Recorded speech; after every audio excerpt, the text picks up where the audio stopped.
There's big bets there, but FMCG major HUL recently announced its foray into the health and nutrition segment with the acquisition of D2C brands Oziva and Wellbeing Nutrition. But HUL is not the only big FMCG player to bet on the D2C space. Shilpa Ranipeta is here with a deep dive into the recent acquisitions and investments by India's consumer conglomerates in the digital-first space. Shilpa. Well, it's a D2C wave out there and all major companies want to ride on that. Now, in the past 2 years, nearly every major consumer conglomerate in the country has either acquired or invested in a digital-first company. And this has been across industries and sectors. Now, the most recent has been India's largest FMCG major, HUL, which invested in health and wellness brands, both Wellbeing Nutrition and Oziva as well. The Tata Group too has made several D2C bets in the past few years. Before it launched its super app, Tata Neu, it picked up a majority stakes in Big Basket, in fitness startup called Culfit, and e-pharmacy NetMeds.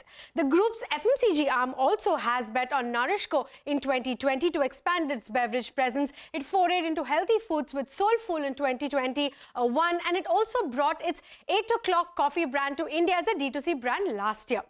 Reliance Industry too has made several D2C bets with investments in the past 2 years under its retail arm. Now, Reliance Retail invested 200 million in Dunzo earlier this year, in Milk Basket last year, Urban Ladder before that, and even acquired 3 lingerie brands in the last 2 years.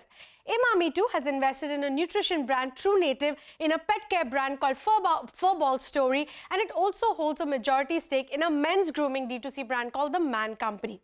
Marico is another FMCG major that wants to in fact build a strong digital-first portfolio, and to that effect it acquired Beardo all the way back in 2017, and more recently it picked up majority stakes in Ayurvedic brand Just Herbs in 2021 and in a healthy food brand True Elements, which was in May earlier this year.